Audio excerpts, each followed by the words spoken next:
मंडळी, तुमच्या सगळ्यांचं खूप खूप स्वागत आहे JLPT मराठीमध्ये। तर आजचा व्हिडिओ हा खास आहे आणि खास म्हणण्याचं कारण असं की आपल्याकडे फायरवर्क्स तुम्हाला माहिती असतील, फटाके म्हणूयात। सो आपल्याकडे बर्थडे असला किंवा नवीन वर्ष असलं, मॅच असली की आपण भरपूर फटाके वाजवतो आणि यस तशी परमिशनही आपल्याला आहे। दिवाळी आहे, गणपती आहे, बऱ्याच गोष्टी असतात।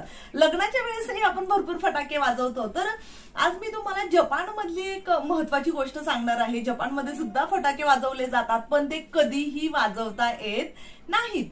तर आणि ज्यावेळेस वाजवले जातात त्यावेळेस सगळं काय म्हणूयात, तो वॉर्ड असेल, ते गाव असेल, ते सगळं सिटी असेल, ती सगळी त्याच्यामध्ये सहभागी होते आणि त्या पद्धतीनेच ते फायरवर्क्स केले जातात। याला म्हटलं जातं जपानी भाषेमध्ये हानाबी। हाना म्हणजे फ्लावर आणि बी म्हणजे फायर। फायर पासून तयार होणारी फुलं म्हणजेच काय, जे फटाके वाजवतो आणि त्याच्यामधून जी काही फुलं तयार होतात त्याला म्हटलं जातं हानाबी।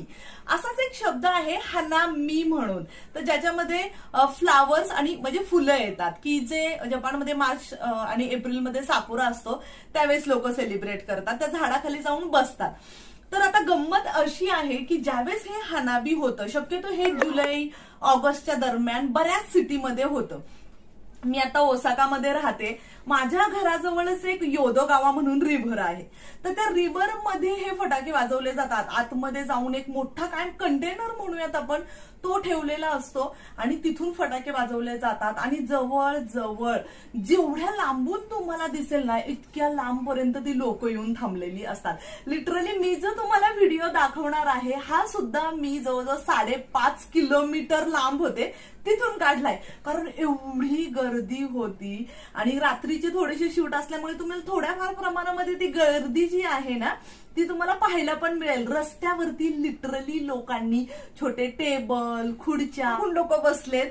भिंत आहे आपण म्हणूयात कुंपण, त्या कुंपणावरती भिंतीवरती जाऊन सुद्धा लोक बसलेत। तर ते दृश्य जे आहे ना ते खरंच खूप अमेझिंग होतं।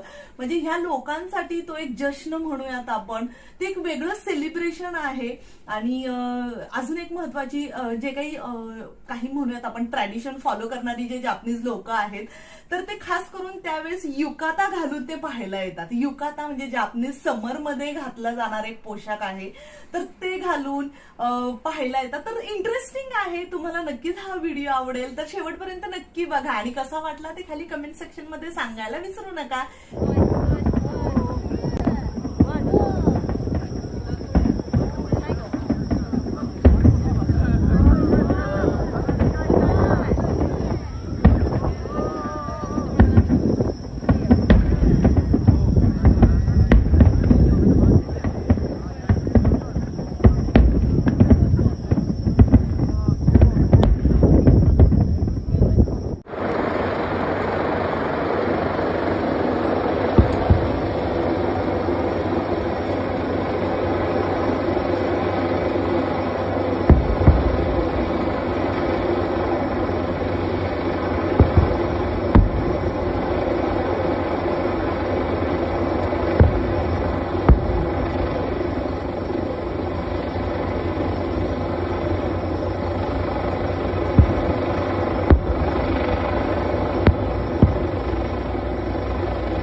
व्हिडिओ आवडला ना? तुमच्याकडे पाहून वाटतंय मला. सो व्हिडिओ बघत असताना खाली तुम्हाला एक थम्सअप बटन दिसत असेल, ते लाईक बटन आहे. जर व्हिडिओ आवडलाय तर ते अत्यंत फ्री आहे, पटकन क्लिक करा. त्याने काय होणार आहे, माझा कॉन्फिडन्स जो आहे तो बूस्ट होणार आहे आणि तुमच्यासाठी वेगवेगळ्या आयडियाही मला सुचतील. अशाच वेगवेगळ्या आयडिया घेऊन व्हिडिओ मी बनवणार आहे खास तुमच्यासाठी. तुम्ही या चॅनलवर नवीन आहात का? Okay okay okay. मग व्हिडिओ बघत असताना तुम्हाला खाली एक लाल रंगामध्ये सबस्क्राईब बटन दिसते, त्याला क्लिक करा आणि त्याच्या शेजारी टिंग एक बेल आयकॉन आहे, त्यालाही क्लिक करा. त्याने काय होणार आहे की मी जे काही इथून पुढे व्हिडिओ टाकणार आहे त्याचं नोटिफिकेशन हे तुम्हाला येत राहील. म्हणजे तुम्हाला प्रत्येक वेळेस JLPT मराठी सर्च करा, नवीन व्हिडिओ सर्च करा असं करावं नाही लागणार. त्यामुळे तेही करून ठेवा. आणि तुमचा हा जो व्हिडिओ आहे हा व्हिडिओ तुम्ही तुमच्या फॅमिलीमध्ये, तुमच्या मित्रपरिवारांमध्ये जास्तीत जास्त शेअर करा आणि त्यांनाही आपल्या JLPT मराठी परिवारामध्ये जोडून घ्या. तर मंडळी, भेटूयात पुढच्या भागामध्ये. तोपर्यंत काय करायचंय, लाईक, सबस्क्राईब आणि शेअर ही 3 बटणं लक्षात ठेवा की जी अत्यंत फ्री आहेत. ती प्रत्येक वेळेस नक्की क्लिक करा. आणि हो, तुम्हाला जर काही जपानमधल्या अजून वेगवेगळ्या, जपानमध्ये भरपूर गोष्टी आहेत त्याबद्दल माहिती हवी असेल किंवा अजून काही गोष्टी असतील तर तुम्ही खाली कमेंट सेक्शन मध्ये आम्हाला सांगायला विसरू नका. तर भेटूयात पुढच्या भागामध्ये. तोपर्यंत काळजी घ्या. धन्यवाद.